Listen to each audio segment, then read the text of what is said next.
Hello, everyone. Are you okay? Are you marked safe from John Cena's last match in DC for Saturday night's main event? Are you okay? It's been approximately 90 minutes since Cena's last match. Are you fine?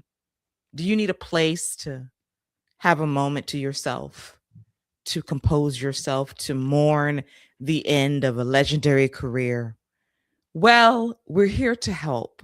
Welcome to a very special edition of WWE Post Game live on the Fight Game Media Network YouTube channel. A special Saturday night special just for you to get you through your Saturday night into your Sunday morning, into the beginning of a brand new week as we get into the heart of the holiday season. So, we're going to try to bring some holiday cheer to a very sad night for C Nation. I am here helping you through it all as your de facto therapist. I'm Keila Cash, and by my side, as always, is my co-captain, my right hand, my ride or die, the sometimes advocate for the rapidly improving Ms. Jada Parker from NXT. I bring to you on WWE Post Game Live. He's not salty. He is perky, Scott Young. Hello, Perky. Welcome to the Madhouse. That is John Cena's last match in WWE. Thank you, Keila. As always, it's a pleasure to chop it up and talk all things WWE. Very excited about the conversation we're going to have. Really enjoyed the show. The only finish I hated was the very first match. But hey, what do I know? You know, it was only $1. So what do I know? $1. Well, I watched it for free because I'm a platinum member of Xfinity. So I paid $0 for this event. Very thankful for that. But I enjoyed myself too, mostly. The first match irritated me because of the finish, but I thought the main event, which might go down as one of the most polarizing main events in WWE history, was a very good one. I think there is a debate about why it happened and if it should have happened. And I completely understand the argument for and against John Cena losing his last match. And I'm sure it's going to be an amazing episode of WWE Unreal, the season finale for season 2, whenever it drops on Netflix sometime next year. And we're going to get several versions of this story. But I will say that I personally did not have a problem with the finish because I looked at the expression on John Cena's face as he tapped out. That was a man that was satisfied and content. For the last few months, he has talked about the future. The future is now. I'm trying to leave this place in a better place than where I found it 20 plus years ago. And I understand the need for people who love Cena down to have that happy closure, but he wasn't going to give you that. He was going to be selfless at the end. And I completely understand the anger if you wanted him to win. But I'm looking at his expression on his face in that moment. He knew, I'm done. I am content. And I'm giving the right person the W in this moment. And for all the years of Super Cena, when you wanted him to lose multiple times to get other people over, in this moment, he decided to give it to someone who would be the man to say, I made John Cena give up. Yeah, this finish will be talked about the way we talked about Undertaker and Brock. Like it's gonna be that. Like people still don't think that Brock should have ended the streak, and there's an argument to be made for that. Listen, there was no wrong answer, and I think that's my biggest thing. Like if Cena would have won, the place would have exploded. Probably talking about potentially card of the year, but Cena lost, and now we legit have a modern day legend killer. We have a good amount of wrestlers who are going to be retiring in the next few years. AJ's already said he out. Randy ain't got too much long. And the list will go on. And we have a guy who we can send out there every time and send them boys home. And like you said, the face that Cena had, You could tell it looked like he was satisfied. He was ready. We all know that this was probably John's call, and I think that's the most important thing that we need to take away from this is if it was John's call, and we're all pretty sure it was, then we need to respect that man's decision. If anybody deserves a decision to choose whether they win or lose, it's John Cena. And the match in itself was a really good match. A lot of emotion. We got Super Cena. I mean, god dang, he kicked out of literally everything. Gunther got 20 finishers and he kicked out of 8 of them. I mean, what are we upset about? What are we upset about? So I get it. The emotion. Trust me, my kid was devastated. He was crying on the couch. I kept hearing these sniffles as I'm watching the show, and I couldn't figure out where they was coming from. And I see him under the blanket on the couch, messed up. Went and opened some advent calendars, ate some chocolate, got some Pokemon cards, and now he's ready to see Gunther get beat up. I mean, this is what we want. So I get it, but we move on. Like we move on. It's not the end of the world. It doesn't, for me, it doesn't take away from the show. It doesn't take away from the match. The match could have been elevated, but it doesn't make the match less than what it was. It was still a really good match and a really good cap to John Cena's career. Yeah, I want to touch on this comment by Internet Warfare, mentioning that was a look of a man who was totally ready to retire. It was. It was a man that was content to lose on the way out the door. And that has been tradition for a lot of people over the years. I know there's this anomaly with Sting winning, but he wanted to lose, and Tony Khan overruled him. So Paul Levesque, as the head of creative, could have overruled John Cena and said, no, actually, what we're going to do is give you a hero's exit by you winning your final match, and we're going to do the pomp and circumstance on the way out, and we're going to leave the people happy. He listened to John and said, well, if you want to lose, you're going to lose. And Paul's mistake was going out there, because here's the thing. Here's the thing about Paul Levesque, and I'm going to stand on this until the end of time. He secretly hates all of us. If you go back to this year's WrestleMania's pressers and the interviews, he despises us because we push back on his booking. And he basically flipped us the bird via every interview he did. However, he is a diva to his very core, and he is about the applause. So even if he says F us all day long, he will put himself out there to be cheered, to be admired, to be acknowledged, to be appreciated. So when that finish happened, he thought, these fans are going to appreciate me, acknowledge my greatness and my genius. And when they said no, F you, he was a bit shook by that. The post-show presser as well, the fans said the same thing. Now, I will say, if you watched the pre-show, I peeped it too. So he was sitting out there, and the fans wanted him, and I quote, sip the water.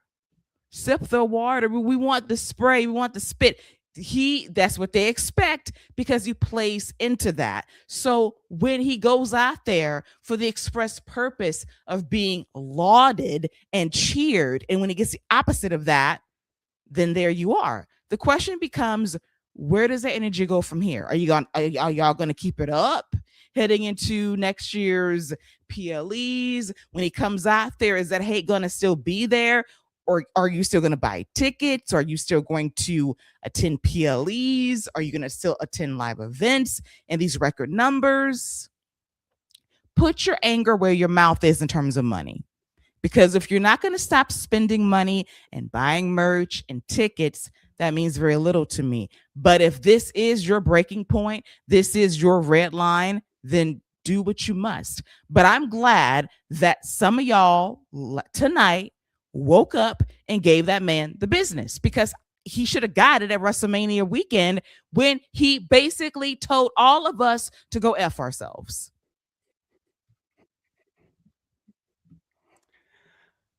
I'm kind of on the other end. I think he thoroughly enjoys getting booed. This is as close as he's going to get to getting back in the ring and being a wrestler. I mean, he's one of the greatest. I think he loves being booed. I think did you see that sinister smile he had when he hugged John Cena? That was the post show. He looked a little miffed. He did.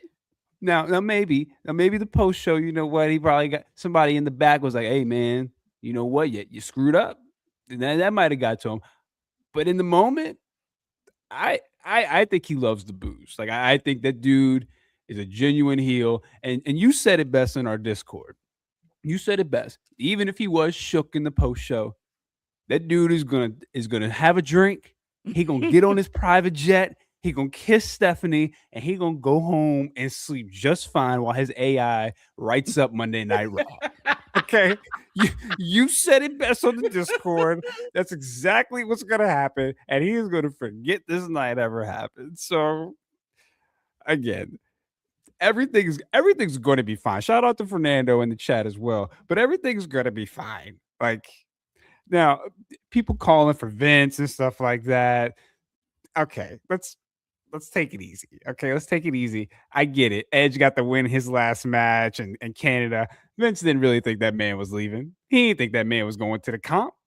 He thought he was going to come back. That's the only reason he got to win that. That was a hey man, you win this, you can come on back. Triple H was like, nah, just in case. Listen, asking for Vince back is wild. Wow. Y'all want an 82-year-old senile man back. What? To do what? To do what? Right. To do what? To do what? Shout out to Lady P. Yes. Listen. When everybody was outside at 6:00 p.m. Eastern, we knew the security presence was normal, because if something was afoot, they would have shut that shit down immediately. Hey, listen, we're going inside. We're doing bag checks immediately. We're on lockdown. Secret Service is on site. So when I saw the people out there at 6:00 promptly, I said, oh, we ain't got to worry about nobody showing up that's sus. That's going to ruin the vibes. I already told you that Donald was going to be sitting in his limo watching the show. Okay, I told you that on the rap. That dude was not coming in the building anyway. He probably already knew the finish. Like, yeah, I won't be there for that. Y'all ain't gonna have no riot and then show me on screen. Yeah, so all things avoided. We saw Vince via a video package. I did laugh that was the most emotion Cena showed, because despite all of Vince's many sins, he's a Vince stan. And I have my own thoughts on that. I'm, whatever you choose, Cena, whatever you choose to do in terms of who you're friends with, good for you. Because one face and Vince has many faces, and the face you saw is probably a lovely face.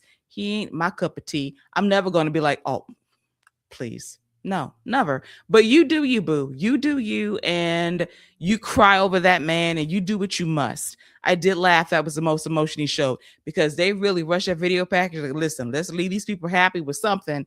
And Paul Levesque was getting booed. I had a great hearty laugh, because I was like, finally, y'all are mad with him about something, and y'all should have been mad with him 6 months ago, because that's when y'all really should have went off.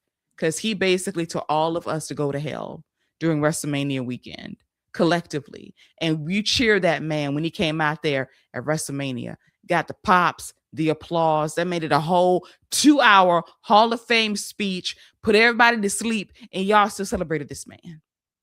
I'm glad we reached our limit tonight. That this was the one thing that unified us and said, enough.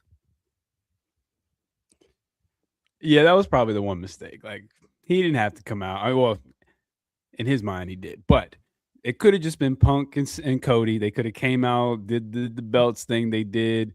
And then, they could have went right to the video. So, like I said, it is what it is. It's over now. We're going to dissect it. We're going to talk about it, but we move on. Yes, we do. And Internet Warfare taps in again, saying the WWE can't wait to bring Vince back. They just don't want him booking. Now, they do have this interesting prospect of, if they settle the lawsuit with Janelle Grant, will that open the door for Vince to reappear on WWE television? I don't know. Brock is back on TV for now. Depends how the lawsuit goes. There's a lot at play here, a lot at stake. And also the people who are in charge, Paul Levesque, Stephanie McMahon. The question becomes, how is that relationship for him to be back on WWE television? is he going to be inducted into the WWE Hall of Fame while he's alive? I honestly don't know. I just think those dynamics with the family when it comes to Stephanie and Triple H is so strained that you might not see him on TV anytime soon, if ever, again, short of his passing in all likelihood. I hate to say that, but I'm thinking about this strife goes deep within his own family. And it feels like a family divided because you have Shane and even there just tweeting online, hey, congrats, John Cena. So sides are being taken here. I just don't know how it's going to go with TKO and how Stephanie and Paul Levesque feel about this ultimately. Oh, Shane was there. He was in the crowd. They just didn't show him, just like they did the other night. He was in the background in one of them shots. He was there.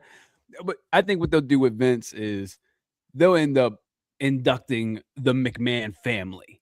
And that'll be, I think that's going to be how they ease that into it. And then he'll get his own induction. They'll see how the reaction is when he comes out. That's how I see it happen. They're not that crazy to think that they can just waltz him out. And I don't know. He's that crazy because you saw what he was doing before he got popped. He's that crazy. I don't know if Nick Khan and Triple H are that crazy to do that. So we'll see. Yeah, I don't think so either. Just a different era in WWE, and sponsors are very vocal because remember, Slim Jim was like, I'm out if this man is still here. And they had to get rid of him before the Royal Rumble a couple of years ago. So you have to take that into account as well. Even if they settle this lawsuit, sponsors still feel a way about Vince. And there is a side of that family very close that feel a way about him too, because he effectively pushed his daughter and son-in-law out of power. And when the news leaked 3 years ago, you wonder who did it. And I still think it was Triple H and Stephanie that leaked the stories to the Wall Street Journal. It's gonna come out. It was all Shane, man. Everything is gonna come back to Shane. It was all Shane. I'm telling you, Shane McMahon is the one pulling all these strings. We gonna find out that he's been the mastermind behind this whole thing. I look forward to that day because it's giving Succession, WWE edition for sure, regarding how all of this is just playing out over the last 2 or 3 years. But let's get to the main show. Saturday night's main event going down live from the Capital One Arena in Washington, D.C., our nation's capital. And I saw the 2-hour pre-show and I cried once during the entire special. And it was the Make-A-Wish segment before the show. I cried. I ugly cried. The stories were very heartwarming and touching. It got to me. I almost cried again when I saw Kevin Owens in the crowd and Cena embraced him right before the match. That got me too, because Kevin was just there out of nowhere at the last minute and Cena saw him, hugged him up, and I was like, that got me too. But otherwise, I basically kept my emotions in check. Now, if Cena talked during the post match, I think it would have got me, but he just said, let the video package speak for itself, let the loss speak volumes, and let me go in peace. Yeah, I during his entrance, that's when it started to hit me a little bit, started to get a little emotional. And right before one of them tears decided to try to peep down, my son looked right at me and said, Dad, what you doing? You crying? What you got going on over there? Nah, son, I had something in my eye, man. Don't worry about me. So, but nah, I thought they did a real good job with the presentation. Really enjoyed after every match. We had everyone talking about, what John meant to him and all this stuff. So, I think the show was really good, and they did a really good job of building the anticipation. And his entrance was everything. Him turning the camera on Stu. Lillian Garcia did a great job with the introductions, especially keeping it together, because I know she was emotional too, and you could tell. And he gave her a little rub on the back. I thought she did a great job. So yeah, I think the whole presentation of the night was really well done. Yes. Hi, Maria. Welcome in. And yes, it was a historic night an end of an era that I think that we all lived through from start to finish. And I've been watching wrestling for over 25 years, and this was probably the longest run I've seen someone have in my lifetime in terms of being a constant from beginning to end with a few gaps in between, but he was a constant. And I will say that during John Cena's time, when it went underappreciated, he basically kept the lights on for WWE. The word that stuck out to me the most was the turn of the century. And it was a phrase that Jesse the Body Ventura said, the turn of the century, the turn of the 21st century. Who was the guy? And we was transitioning from the Attitude Era to ruthless aggression. And you had Austin and The Rock transitioning out of WWE, Triple H's reign of terror, but he wasn't that guy. He wasn't the guy. And that guy ultimately became John Cena. And for all of the resentment and pushback from fans that were tired of him at the time, he kept the lights on in WWE during a time when things could have collapsed, like the early 90s, when that lull hit, like Cena, through thick and thin, through the highs and lows. This guy was steady and consistent through it all. And I will respect him for that, especially now. Yeah, I don't think that's talked about enough. You mentioned the ruthless aggression era. I think what's even more impressive is to go from the attitude era, the ruthless aggression, and then go to the G era. Like, forget the PG era. They were in the G era. I Yes. mean, like, it was a complete tone shift, everything about it.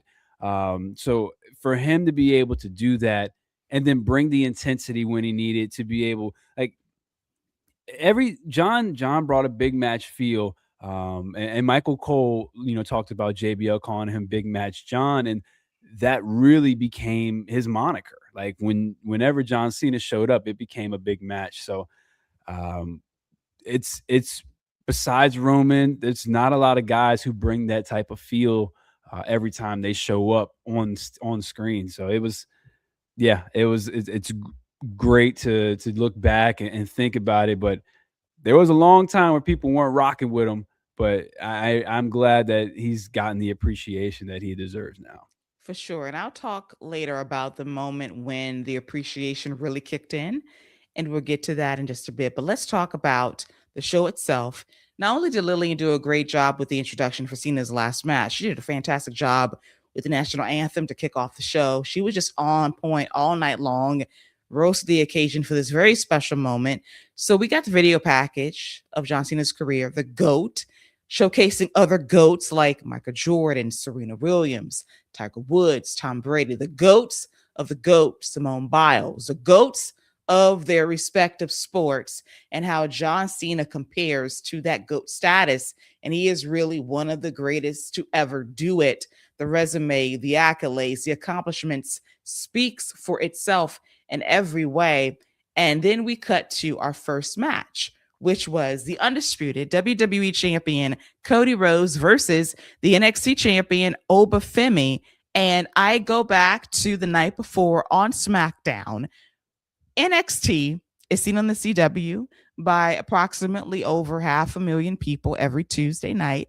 And the fans in Pennsylvania to DC knew who Oba Femi was.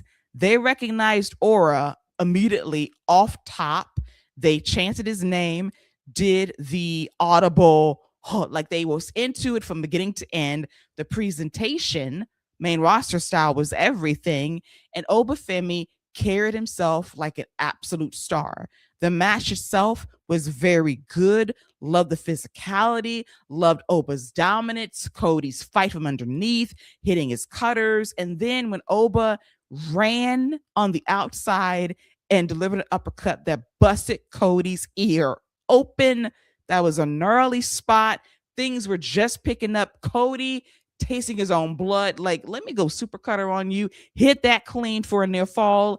And then just when this match is peaking where it needs to go, Drew McIntyre comes out in super tight jeans, attacks Cody automatically for the DQ. And I'm like, really? Wow. Tight G. They were tight. They were super tight. That The boy man has could some barely jeggings move. on. Jeggings, they were super tight, could barely move. I mean, like, sir, if you want to be more mobile, get you some looser jeans. Just saying, okay? So he comes out there, beats up Cody. Oba's offended, like, you're taking my moment away. My time is now. Your time was then. All up in my business, taking this moment from me. So he shoves Drew, and then Cody and Oba double team Drew McIntyre, and they stand tall and they shake hands. Lovely Kodak hallmark moment, but I hated the finish. Like, what a way to ride the fence. Well, since we don't want Cody or Oba losing, let's just have Drew McIntyre come out in an unsafe work environment, allegedly, and cost us a very good match. This finish bothered me greatly.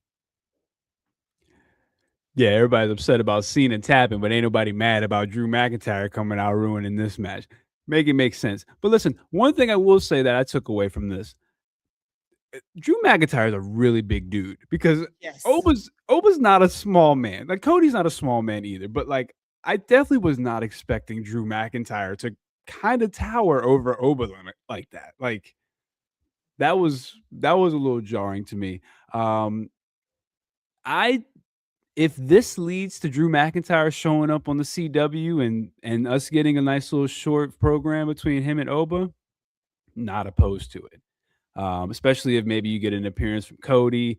You know, since he won't show up on Friday, maybe Cody shows up on Tuesday. Like, as long as there's follow up, like I still want to see a finish to that match. I think Oba presented himself well. I think it was very telling, like you said, like the crowd was reacting to him. They were moving with him. Oba's ready. Oba's ready. I think he's just holding that title for Javon to come and take it somewhere down the road. But yeah, strong match. And Claudio would have been very proud of that European uppercut that Oba threw on the outside. Claudio would have like brewed a cup of coffee, poured it, and sipped it, and said delicious. Would have texted John Cena during the show and said, I love that. I love that for Mm-hmm. me. I love that for the future because the uppercut was clean and gnarly and nasty. Oba is ready. He is ready. Like the fans recognize greatness when they see it. They're already rocking with him. And now you see this possibility of Oba versus Drew McIntyre on NXT, maybe at a PLE. I would love to see it. And then you do What get to go. PLE? What PLE? What NXT PLE? We got Vengeance Day. We got Vengeance Day. Or you could do like regular Okay. NXT Okay. TV and label it something, Okay. name it something, and Okay. go with that.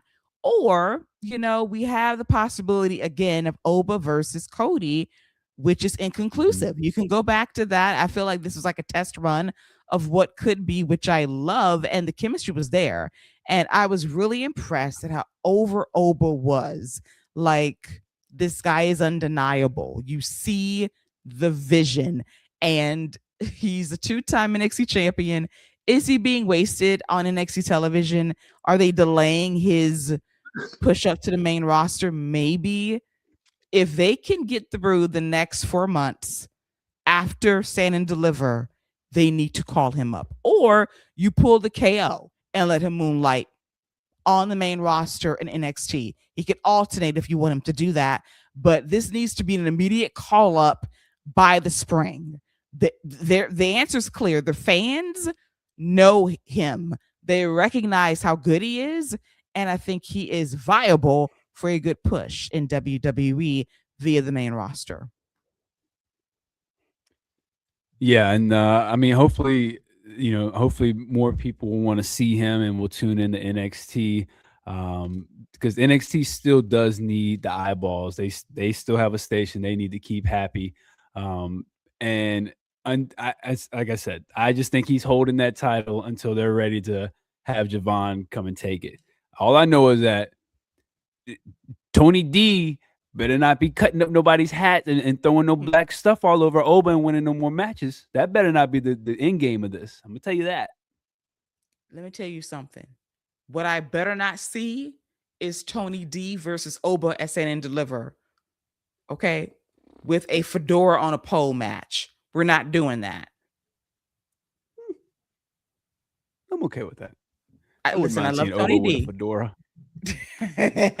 I love Tony D, but no, like we're done here. We're done. Yes, you beat him. Yes, you have. Congratulations to you. But this is Javon's time. If we're We're delaying getting the this, match though. yeah, we're getting it. Give it to We're me on getting Oba television. versus Tony. That's happening. Yeah. We can do it at Vengeance Day if y'all like. You can do it at a random television show. You can do it at the theater at MSG, whatever, wherever you like to go to do this match. By all means, it better not be at a stand and deliver. I know that because I will not be standing for that match. All right. What I will be delivering is my heartbreak on the air if I see it. Because no, like we have delayed Javon's moment for the last year or so, and we're going through some severe growing pains. Okay. So what I don't want is for us to get played in this situation. I'm tired of being played. Y'all want me to slow roll and slow burn this? Cool. But the end result better be Javon winning in Las Vegas in April. Yeah. No, I'm with you. It's time to crown the 21-year-old, make him the face, keep him melanated, and I'm with it. Yes, me as well. Hated the finish, but very good match for what it was until Drew Too Tight Jeans McIntyre came out there and caused the interference to end the match. Too tight jeans, though. Yes, too tight Levi's. Too tight Levi's, man. Listen, too tight to move. Okay, got to get some breathable, movable jeans that give you the opportunity to do what you need to do comfortably. Hey, let me ask you a question real quick before we move on. Is Drew on his way out? Like, are we about to see him show up or as All Elite? Like, because my man is just taking L's, just getting beat up by everybody, sending letters to Nick Aldis. Like, is he on his way out? He re-upped supposedly. So if he re-upped for multiple years for X number of dollars, which I think is a lot of money, then he's here. I know he's filming Highlander at some point next year. Great for him. But the booking has been suspicious for a very long time.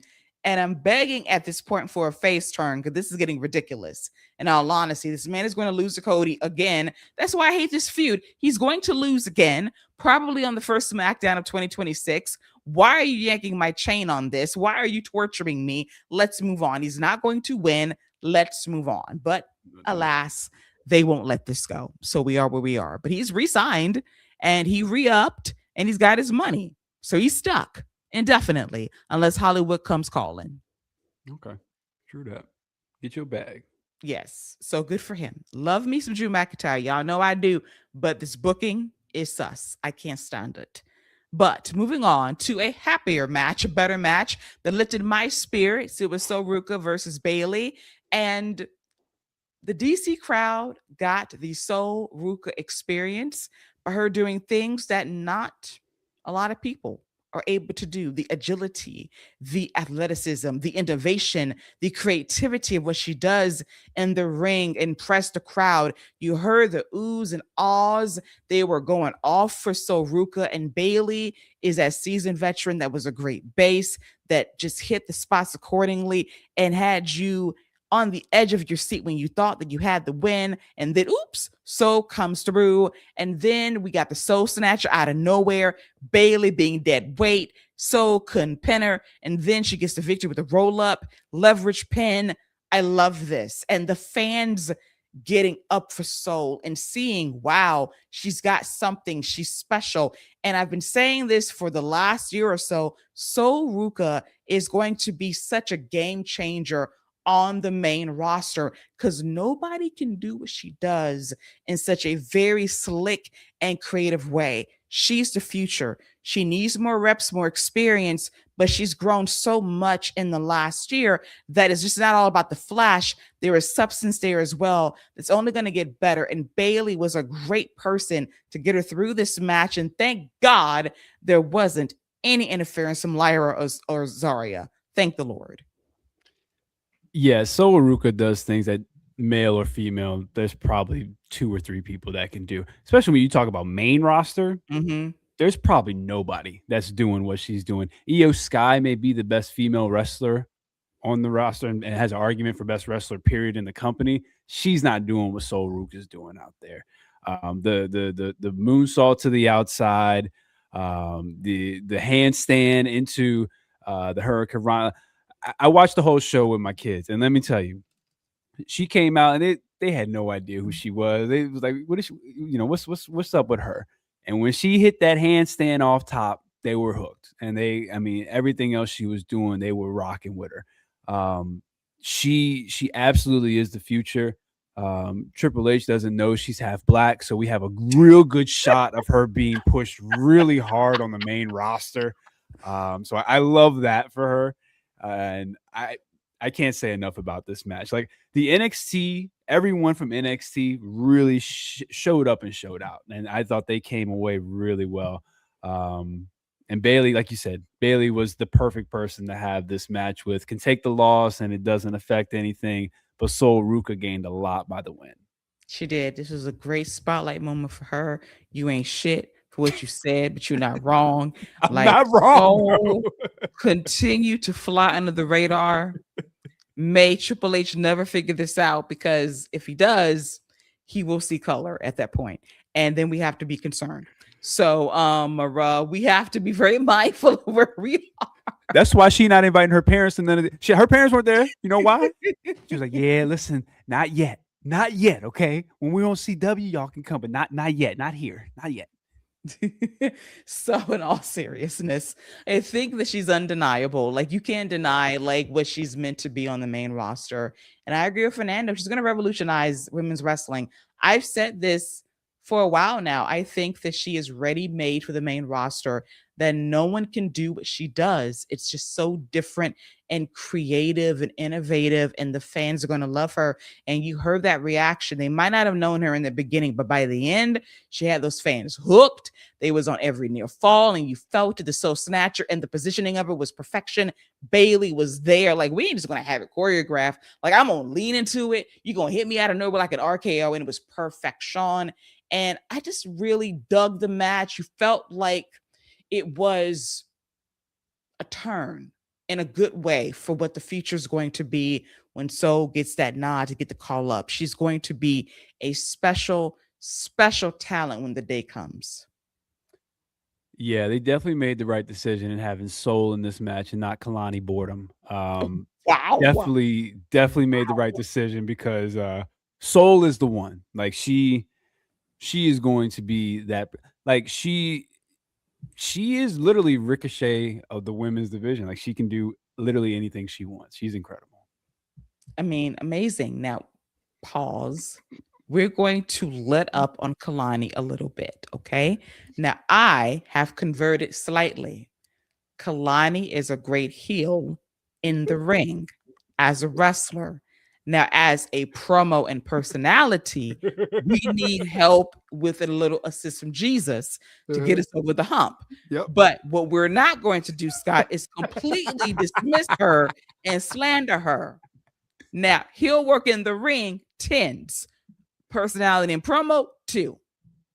Listen, you know I'm a hard person to convert. It took me a long time to start giving Naomi the respect that she deserves. Okay, she started from a drawstring bag, and now she done worked her way to being that girl. So yes, it's gonna take Kalani Boredom a little bit of time for me. Yes, and I've converted everyone that Scott's hated. I converted Liv and Naomi. I have performed miracles. My next one is Dom. He's almost there. Like, he's almost on the verge of being converted. I'm 3 for 3, y'all. So I know how to get him over to my side, to my way of thinking. It took me 3 years for Scott to still out on Naomi. 3 whole years. Like, Scott, see the vision. Like, no, I don't see it. He was in denial. He was a perpetual professional hater. And deep down, he wasn't hating her. He knew I was right. He just couldn't say I was right. In his soul, he knew I was right. He just couldn't admit it. It pained him. And when Naomi did the turn, he had no choice. He was like, damn it, I have to acknowledge it. She absolutely became undeniable when she lost her mind and started talking about all the things that her and Big Jim were doing when the cameras weren't rolling. I was like, you know what? She got it. She got it. Yes, great year for Naomi. We need her back in the women's division in 2026 or 2027. Need her. We need her back. But great showcase of Soruka. Great preview of what the future can be for the women's division in WWE. Then our next match was a sprint, but an exciting one with Javon Evans and Leon Slater, our X Division champion, versus the World Tag Team champions from Monday Night Raw, the phenomenal AJ Styles and Dragon Lee. And this match started hot. The fans also a little unfamiliar with Leon Slater, but they knew Javon. But when they saw those brothers cook, they were into it. Got a "This is awesome" chant. They were flying. They were doing everything to get that pop and applause and get that love. And they were cooking. It was really, really good. And then AJ was trying to hit the Styles Clash on Leon Slater a couple of times to no avail. Goes for the phenomenal forearm. AJ slips and falls. Was it a mistake? Was it in the match plans? I don't know, but they recovered. And ultimately, AJ hit the Styles Clash on Leon Slater to get the W. And I was like, I was a little sad by the finish, but I think that we're going to see AJ in TNA before he retires on AMC. Now they got that AMC bag. And I do see AJ versus Leon Slater one-on-one. I do sense that. We got like a little tease of it. I want to see it. I want to see it. And Javon, he is next up.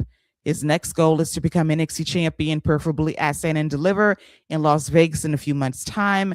Will fans still be up for it in 4 months? We'll see. But for what this was, it was a 10-minute sprint, but it was a lot of fun.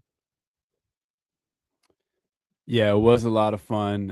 Another nice win for Dragon Lee and AJ Lee, who are slowly becoming one of the better teams in WWE. And, we'll talk about it a little bit later, but there's a pretty significant reason why Javon got as good of a reaction as he did. He got a little help from Friday night, but we'll talk about that a little bit later because a certain someone is just really good at getting people over. But yeah, really enjoyed the match. Probably the third best match on the show. I agree with almost everything you said because you're trying it again because I have ears and I have eyes. I watched the same show you watched last night on USA. I watched SmackDown, and these fans in Pennsylvania, they were pro someone else during that match, surprisingly so, which irritated me. Like they did not fully understand the assignment. And then they almost didn't understand the assignment tonight because y'all need to let it go. Y'all need to let it go. Let this man go.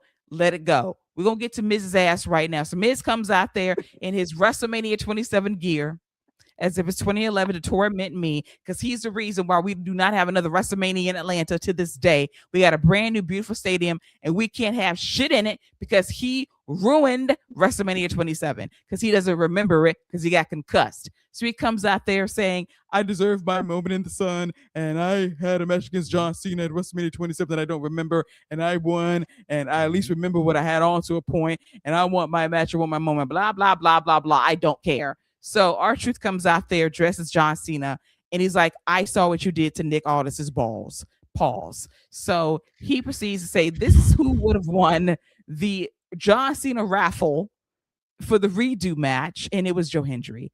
Joe Hendry, who apparently John Cena likes a lot, got the rub on this show, takes off the Miz. Thank God. But I'm going to push back on Scott, okay? So he said that Javon got this amazing moment against Michael Mizanin. These fans in Wilkes-Barre, Pennsylvania was cheering for this old veteran over Javon. I heard it.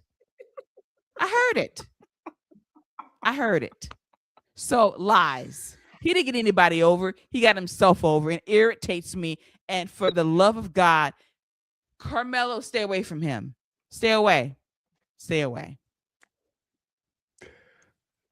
Listen, man, you can't deny greatness, right? Ain't that what you told me about Naomi? Can't deny greatness. It's called nostalgia. They can't shake it. Hey, shout out to Mike, man. Shout out to Mike Mizanin, who did what Triple H, Shawn Michaels, Cody Rhodes, Big Show, Edge, what none of them could do. beat John Cena at WrestleMania for the title. Shout out to Mike the Miz, 2-time Grand Slam champion when John Cena just completed his first. Shout out to Mike the Miz. It was just still just chugging along, getting cheered. And listen, if Javon needs somebody to be his aerial adversary, we all know Mike can fly. We've seen him fly with the best of them. So, Joe Hendry, you want to get over? Go hang out with Mike. He'll get you over. Look at R-Truth. He's done well since Miz had him had him win that title at WrestleMania. Shout out to Mike, man. Glad he got to be on the show. I'm disgusted. Let's quickly move on from this topic because I am not here for any of this. Fans don't know ball, apparently. Don't know ball, have no taste in ball at all. It was a little jarring. I'm not gonna lie. Even that they were cheering that man and Javon, like the bouncy wasn't getting cheered. It was a little jarring. I'll give you that. Even you, who is the biggest Miz Homer in the world, there is no one quite like you that loves this man like you do. And even you sat back and you said, damn, this ain't the time. Even you knew in your heart, like, you know what? I love Mike. This ain't the time for this kind of love. It's Javon's time. I don't know what was in the water the last 48 hours, but no, what we're not going to do is lionize the Miz because John Cena's retiring. Listen, we are losing our legends bit by bit. Age is getting to them and they're retiring. But what we're not going to do is get Miz over at the expense of younger talent that deserve the rub. Get over that. No. Hell no. Hell no. Absolutely not. Even Scott realizes, you know what? Even for me, that's a bridge too far. Because I'm a big Evans guy. Like I'm fully behind him and whatever they give him. But it was like what we got.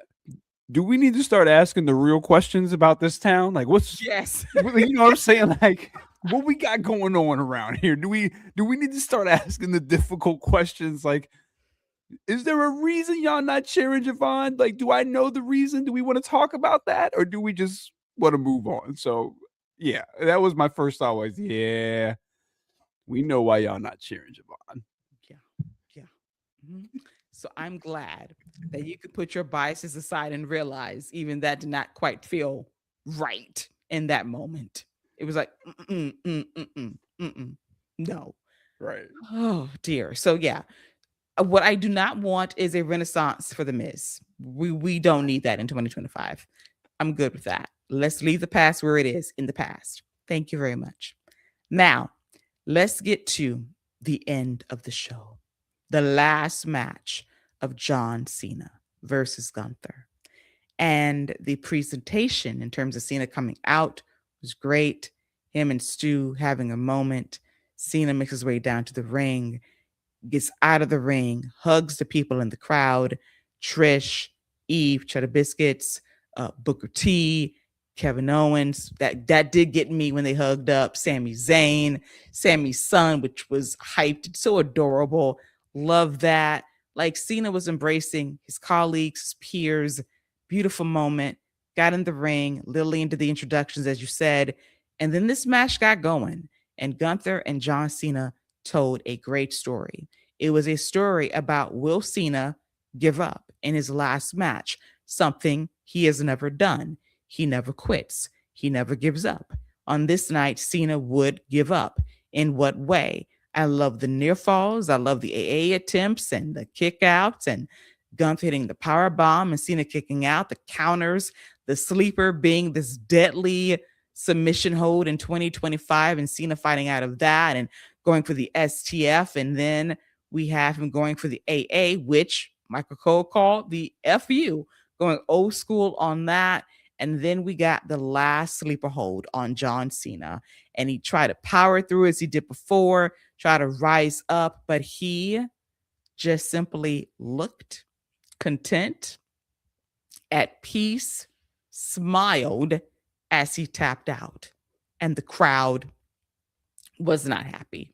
They were very unhappy because they thought that Cena was going to win. And I understand their anger and their shock. But John Cena is selfless in this way that he is going to get other people over on the way out the door. He's like, I don't need this W. Gunther needs it more. In the last 6 months, he's retired Goldberg and John Cena. That is a hell of an accomplishment. And with the pending retirements of AJ Styles and maybe Brock Lesnar, and then Randy's time is also coming due in a few years, Gunther has the opportunity to retire all of these men if they opt to go in that direction. We talk about redacted all the time in terms of why is he here, but I want a Braun Breaker, an Obafemi, a Gunther to finish him. That's what you want. For the majority of our time as fans, the person who is on their way out loses their last match. Of course, you want them to have a happy ending. I get it. But think about, who does that benefit? The person that's leaving or the person that needs to rub a bit more by ending said career? And John Cena thought about that, and that's why he tapped out. Yeah, and I think again, we talked about it earlier. I think the most important thing is you got to remember this was probably John's call, and that's you got to give that man the respect. Also, shout out to Elias. Definitely wasn't expecting to see him in the Mhm. crowd either. That was cool. Eve, you want to talk about cheddar biscuits? She can have them all. Um, this was, I mean, the match was really good, really strong match. Now, I'm not gonna lie, when he did the smile for a second, I thought he was about to go Super Saiyan Cena, and I thought he was just gonna lift him up and just hit about 5 or 6 AAs. But we got what we got, and now when Gunther comes out on Monday Night Raw, the next time he comes out, he probably will have an opportunity to pull one of Roman Reigns' greatest promos he ever cut was when he stood in the middle of the ring after he beat The Undertaker and just soaked it in. Didn't say a word. That's probably one of the greatest promos he ever cut. Gunther can do that.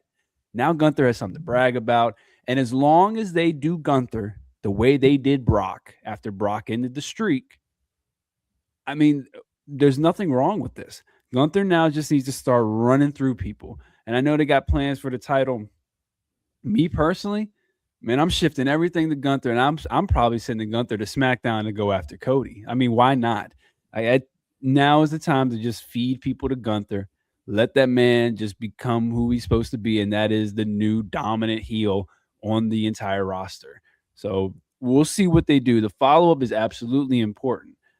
If Cena was going to win, it could have been anybody. It could have been Dom. It could have been LA Knight. It really wouldn't have mattered. But because it was Gunther, who's already retired Goldberg, like you mentioned, there's a whole list of legends and future Hall of Famers that are going to be retiring. That if they're smart, they're just going to let him be their final match.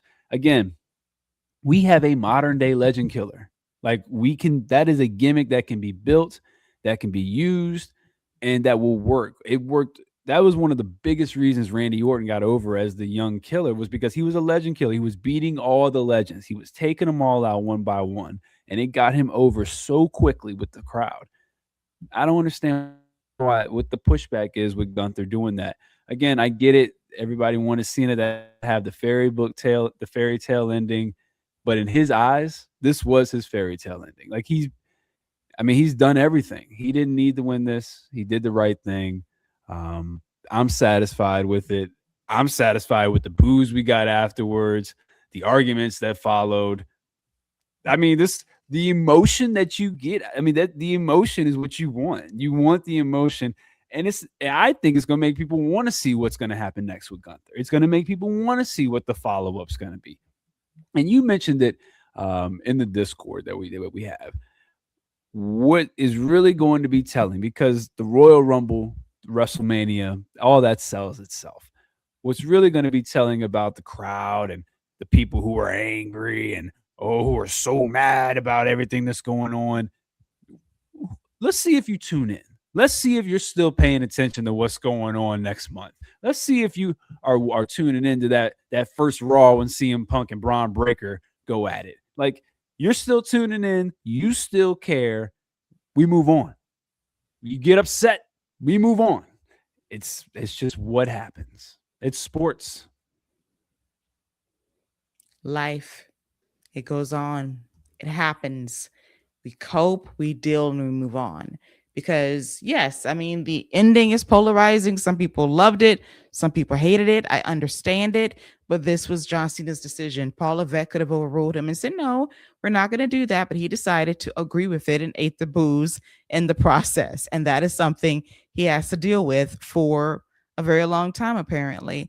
And I'm very happy that Cena went out on his terms. He put someone over on the way out and realized this guy is going to greatly benefit from this as beating me on the way out the door.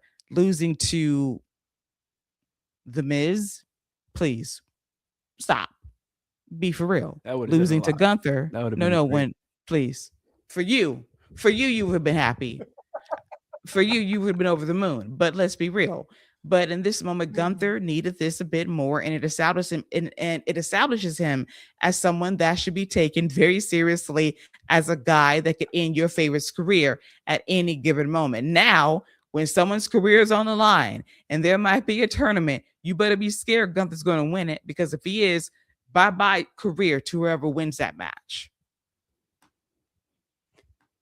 And not even a tournament. Just when somebody's like, "Yeah, this is gonna be my last year," I'm gonna go out, and then you're just gonna hear Gunther's music, and everybody's like, "Oh no, it's just gonna be one of those." Like, it's ready. AJ already said he's retiring, so when AJ's like, "Yeah," and that's gonna be my last match, and then here comes Gunther. Hey, you said your last match? Great, I'll be there. You got something right there. So again, Gunther gets something from it. He gets to be the guy that ended John Cena's career, just like Dominic Mysterio. Let's not act like Dominic Mysterio didn't come out there after he beat John Cena for that IC title with a whole new swag, with a whole new walk to him, acting like he was the man and looked like the man and carried himself like the man. So Gunther's going to get that. Cena went out on a shield.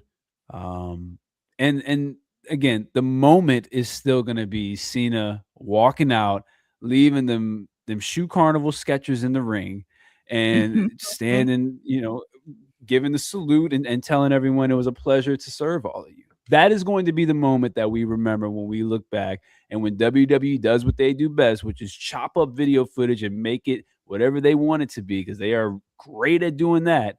That's going to be the moment we remember. It's not going to be about how Cena lost and, how upset the crowd was and all that. It's going to be Cena giving that last salute and him walking out on his terms. Absolutely. Now, you tried it with Shoe Carnival Skechers. That was an oddly specific place you chose. Was that the 50% off sale just in time for the holidays? Black Friday special. Buy one, get one half. Buy one, get one 50% off. Absolutely. As someone who used to work at Shoe Carnival, I've seen them Skechers before. Okay. That was my first job at Shoe Carnival. I've seen them Skechers. He's had them for a while. I know that man had some pumps he could have threw in the ring. Why didn't he leave some pumps in the ring? Now that I'm thinking about it. Ain't nobody gonna pick up them Skechers, but them pumps, we'd have been hyped for them pumps. Yes. Still trying it nonetheless. Of all the places to shout out, you said Shoe Carnival got the shoes. They do. And they provided the Skechers, and they was like, buy one, get 150% off. And they will be delivered to your house right before Christmas if you order before the end of this week. That's basically what you said, and you ain't right for that. But I must say, yeah, it was definitely telling. The man said, let me leave my shoes in the ring.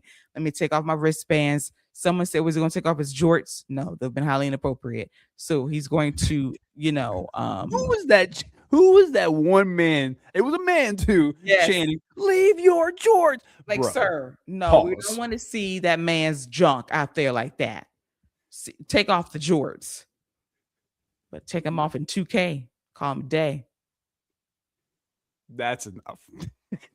Well, if they want to see, listen, if you want to take him off in 2K, put him back on in the tights to make him the prototype. Go ahead and do that. Yeah, I was not expecting somebody. And it was one guy, and he was really loud. Take off the jorts. What? leave it alone, bro. A moment for sure. Indeed. It was a polarizing moment when Cena lost. I am fine. Others are not. I get your anger and frustration. I do. And Triple H felt it both ways when he tried to get another moment in the spotlight that backfired, try to have another moment doing the presser post show, did not work either. So it's going to be interesting times for Paul Levesque. He's still the creative director of WWE television, running Monday Night Raw, SmackDown. So we'll see if those reactions carry over to the Mondays and the Fridays of it all, or is this a one night apparition? We shall see. But this was Cena's choice, and he has to live up to it. And he could have got back on the mic to say, hey, which booing for, but he let the fans have their final say. It's so ironic to me that after 20 plus years of pushback and rancor, the fans wanted Cena to win his last match and win it by being extra in the best possible way. Now let me ask you this, because I talked about the important things to follow up with Gunther. So do they do the Ric Flair route when Shawn Michaels retired Ric Flair and Batista went after him because he did that and felt some type of way? Do they have somebody who's close to Cena go after a Gunther, like a Sheamus or somebody like that? Like, you know what? I don't appreciate you tapping him out and do that. Like, what's the follow up with Gunther? Because CM Punk's tied up. He's got the Vision and Braun to deal with. What do you do with Gunther next? Do you take him off TV for a while? What would you do, Keila, with Gunther next? I would have him just basically lord over Monday Night Raw and say, I beat two legends in 6 months. Who's next on my list? If you were retiring, I will retire you. I will enter myself in every tournament there is to retire you. I am here to break hearts. I'm not here to make you happy. I'm here to ruin this idea of what you thought was going to be John Cena's last match. Oh, you're gonna get the happy ending. Nope, you're not gonna get it from me. I'm gonna beat his ass. And I'm going to win decisively. I made the man pass out, and he needed this, honestly. So we'll see where it takes him heading into this year. And Cena, this was his decision to make. And one day when they rerun the footage for WWE Unreal season finale, we're going to get some stories of it. And Paul Levesque is going to say, all a part of the story. We're on a journey. It's what we do. Epic. I do want to say I thought Michael Cole had a fire line at the end when he said pro wrestling has destroyed sports entertainment. I thought that was pretty dope. I thought that was a pretty nice way of framing it, because John Cena is definitely the epitome of sports entertainment, top of the line, and Gunther right now is the epitome of what pro wrestling is. Arguably one of the best pro wrestlers in WWE. So I thought that was a great line by Michael Cole. Yes. And Michael Cole remarkably kept his emotions in check. He did not break. Oh, he was pissed too. He was pissed too. Mad. He was mad. He was mad. Like, what?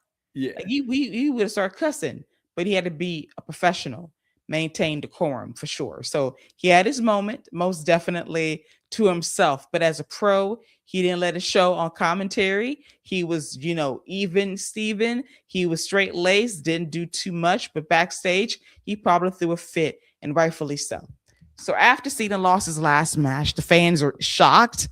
They're booing, but they love John Cena, so they get up and react to him. And then the roster empties out the locker rooms, and we have them all come at ringside. CM Punk and Cody Rhodes present their titles to John Cena. He is the last real champion. If Paul Levesque wasn't there, this would have gotten over. The moment Paul showed up, it was all on him. They audibly chanted, "You effed up." And he was like, this is at me. Yeah, you're the only one in the ring. You're the only one on the apron wanting a hug from John Cena. Yeah, they're calling you out. Can you hear it? And then it happened again during the post show. And you heard AEW chants a little bit. You heard things that will make you think about, what can I do to improve my team standing? I don't know. We'll see. Yeah, we'll see if those AEW chants are real. We'll see if they tune in the Collision this week. Yeah, Dynamite as well. And ultimately, all of this is going to lead to, what are y'all going to do in terms of these events? We have shows heading into WrestleMania. We have Elimination Chamber in Chicago. I know we're not traveling to Saudi for the Royal Rumble. That is not a travel destination show.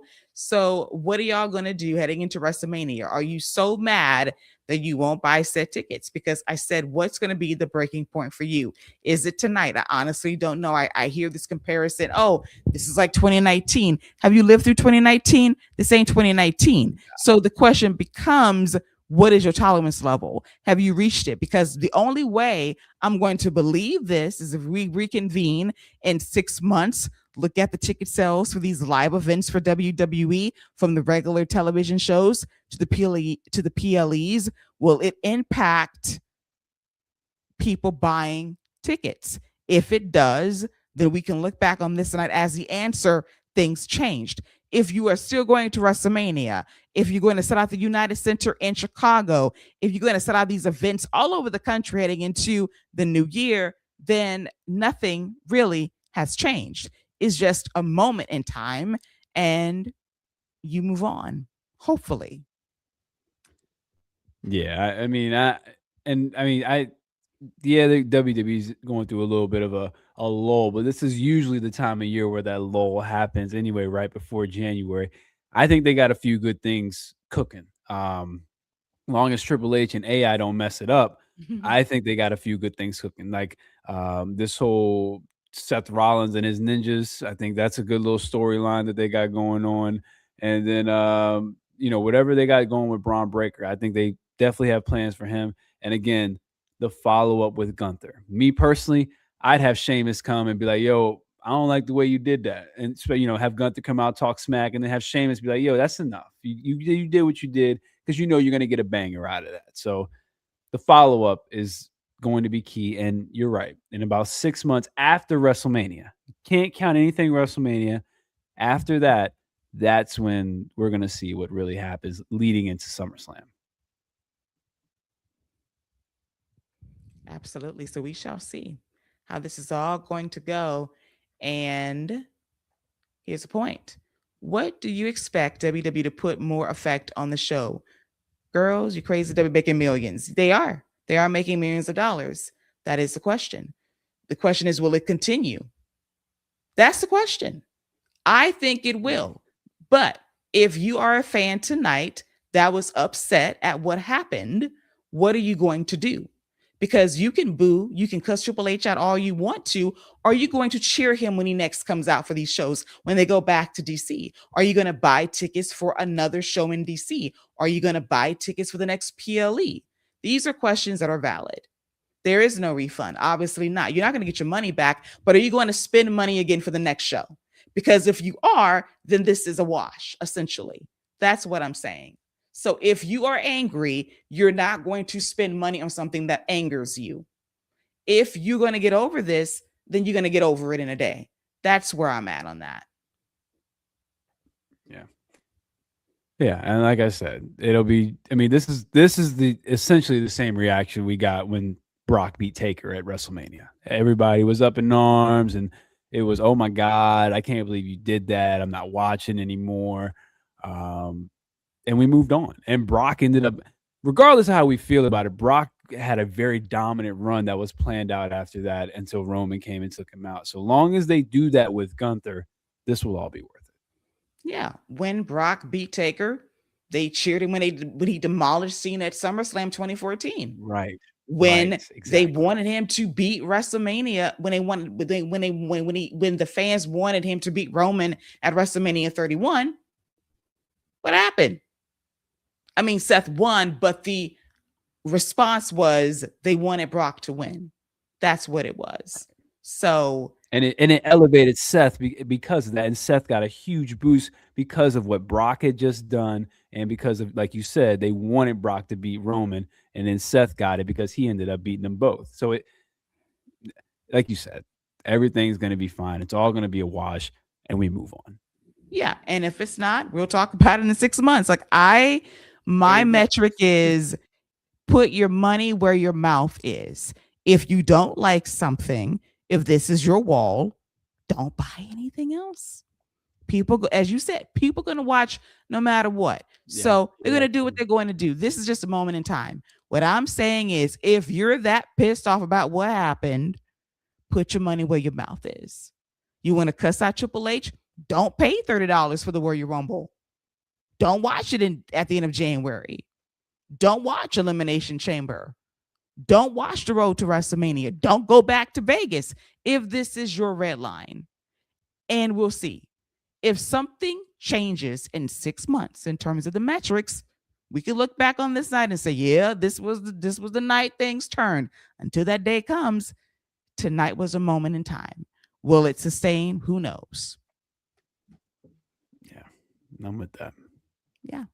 Alrighty. So we had the ceremony. Post show happened. Triple H got booed, got cussed out again. He said, I thought y'all was going to be louder.